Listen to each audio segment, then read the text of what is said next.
What is going on, guys? My name is John and welcome back to yet another video. Earlier this month I uploaded a video where I caught every Pokemon in Ruby, Sapphire, and Emerald. In that video I talked about my next video being about catching every variation of Spinda in those games.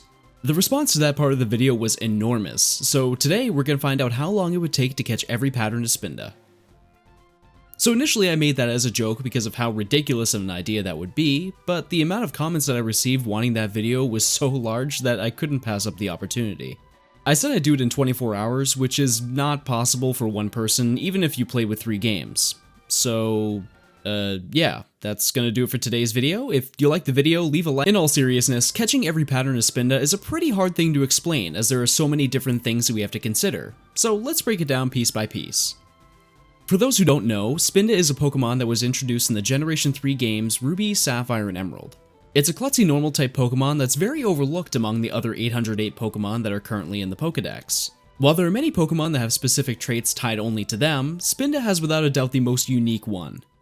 While the lower half of Spinda's body remains the same, Spinda's head usually has very large red spots on them, and they change locations depending on which Spinda pattern you encounter. To make things a little more understandable, Unknown is probably the best Pokemon to compare to Spinda, as in Generation 3 had the same mechanic. When you encounter one of these Pokemon, the game generates the Pokemon's personality value right before the battle begins. This is a set of 32 numbers that can be either a 1 or a 0. This is known as binary code, or that wall of green numbers that your friend makes when he's hacking. To simplify some really elaborate terms, when the Pokemon is about to be encountered, the game randomizes these 32 digits to be either a 1 or a 0, which then generates the specific Pokemon tied to that number.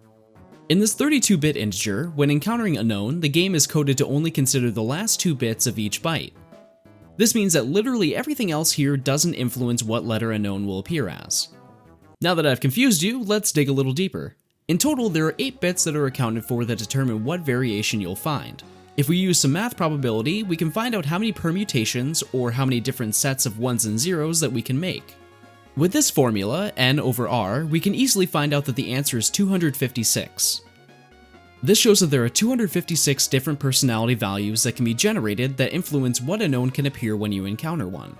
I'm not exactly sure which values are tied to which letter or symbol that you get, but I assume they're probably split evenly if all of them were available in the same area. But why does any of this matter? This isn't even related to Spinda. Well, not exactly.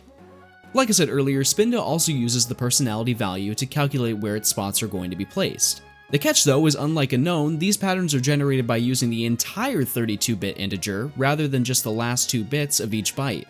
This results in an astronomically higher amount of variations available. If we use the equation we used earlier, it gives us a total of 4,294,967,296 patterns that Spinda can have. Which is a lot. But now that we've got most of the boring math stuff out of the way and know what our goal is, what's the best way to catch all these Spinda? There are a lot of different things to consider, so let's just start with catching 4 billion Spinda. If we're trying to do this the fastest way possible, we have to figure out which game is the best for encountering them. Coincidentally, Ruby, Sapphire, and Emerald are the easiest, as their encounter rate is 70% on Route 113.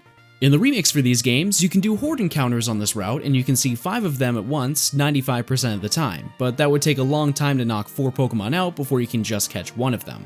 We'll get back to that idea in a little bit though. If you want to do this as fast as possible, the battles have to be as effortless as possible. If we've already caught Spinda before and catch one with the repeat ball, we have a 100% chance of catching Spinda every single time regardless of what its health is at.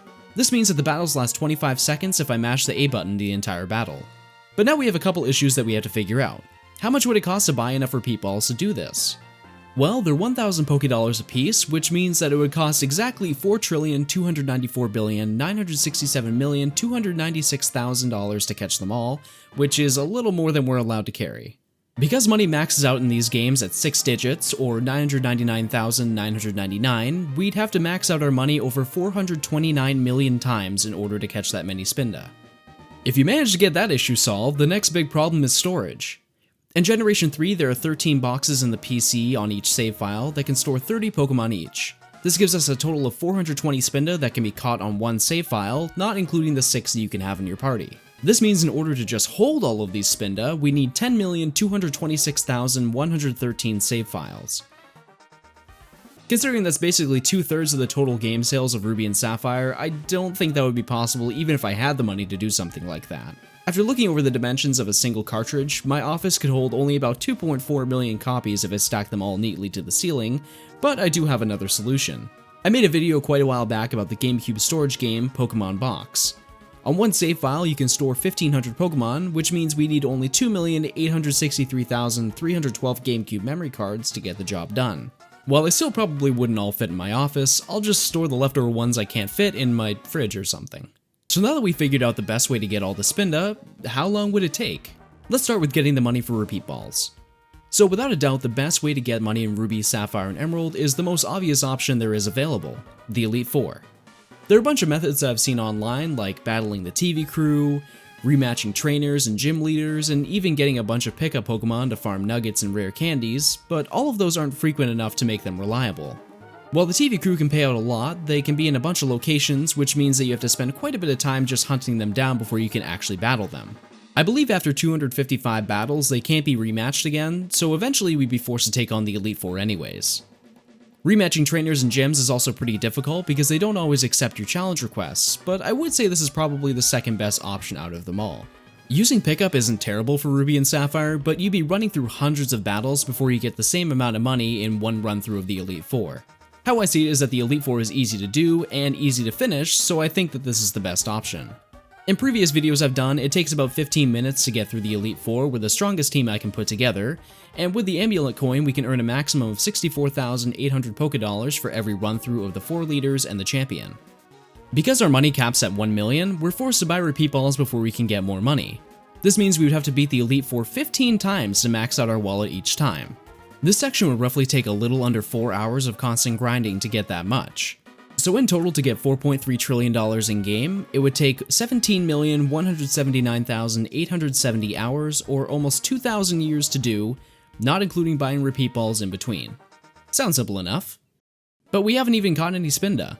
If a battle is roughly 30 seconds long, including time spent biking for the next encounter, it would take 128,849,018,880 seconds, or 4,086 years to do. So I'm starting to think that you probably can't complete this in 24 hours. But there is one more thing that I didn't consider. I explained how to catch 4.3 billion Spinda, but not every single pattern that's in the game. Even if I managed to catch that many Spinda, I would definitely encounter the same pattern probably millions and possibly billions of times throughout this ridiculous adventure. There's a formula that can tell you what the chances that we would encounter every pattern without duplicates, but the number is so long that there's really no way that it can be calculated even by hand. If the chance to roll every number once on a 6-sided die is 0.015%, you can only imagine how insanely low the chance would be to have this happen. Basically just imagine a die with 4.3 billion sides and there's your answer. Another thing that I didn't mention is the fact that when you're trying to encounter all these patterns of Spinda, you only have a 70% chance of finding it, so you'd need to probably add a couple more decades onto that total for all the Sandshrew and Skarmory that would show up on your screen. Another great question I saw was how many shinies would you see if you actually caught this many Spinda? This is something that really is impossible to calculate no matter how many Pokemon you're encountering. You could encounter 4 shinies in 5,000 encounters, or none in 20,000. It's all chance. But realistically, you would most definitely find one if you caught 4 billion Pokemon. Since we're hypothetically playing in Generation 3, the chance of finding a shiny Pokemon is 1 in 8,192. If we divide this by the amount of Spinda patterns, we end up with a total of 524,288, which would fill about 1,300 PCs. Once again, this doesn't include the other Pokemon that you'd find, but like I said, you'd definitely find quite a lot of them. While one person can't catch that many Spinda in their lifetime, what about seeing them instead? Surely just looking at them would save a couple years in the long run. Let's look at horde hunting. Like I said earlier, in Omega Ruby and Alpha Sapphire, if you use the move Sweet Scent, you have a 95% chance of encountering 5 Spinda in a horde encounter. Because we're not catching them and seeing 5 times as many, we can make this a little easier for us. At 20 seconds an encounter, this would still take about 545 years to complete. So while it is a major time saver, I still think it might not be possible for one person. Although we've technically found the answer, I'm still a little curious. Following the trend of my other videos, is it possible to obtain all of these in 24 hours? We already know only playing one cartridge at a time wouldn't work, but what if there was more than one person? Let's put all of you in the equation. So at the time of this video going up, I have a little over 40,000 subscribers. To make the math a little easier, let's round down and include myself in that number as well. Because you're all fans of Pokemon, it's safe to say that you probably have a copy of Ruby, Sapphire, or Emerald, or have at least played it at some point. Most of you have access to a smartphone or a computer, so you can at least emulate the game if you don't. Starting with the repeat balls, if we take the original amount of money we need to buy all of them and divide that by the amount of subscribers, each one of you would have to get about $107 million. This means that you have to run through the Elite Four 1,658 times, which would take over 17 days to do. But how about the Spinda? Ignoring the fact that we'd collect duplicate patterns and other wild Pokemon, if we caught 4.3 billion Spinda, each one of you would have to catch 107,375 Spinda, or about 256 save files worth of Pokemon. This would take about 38 days of non-stop playing to do, and in total we would all finish in 55 days, which if you don't care about eating, sleeping, your family, or having real-life goals, this would be pretty manageable. But as most of you know, I really like to push myself and challenge myself, and I think that after looking over the numbers, this challenge is right up my alley. So starting next week, I'll be uploading part 1 of my 6,000 year journey to catch every variation of Spinda by myself. Sure, I'll probably get evicted, lose my family, and everything I own, but have you seen this one? It has a little goatee. And that's gonna do it for today's video. I know this isn't really a catch-em-all video, but a lot of you requested for me to make it, so I thought I'd make a short video for fun.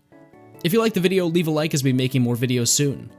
If you have any ideas or suggestions for challenges and theories like these, please leave a comment down below. Other than that, I'd like to thank you all for watching, and I'll catch you on the next one.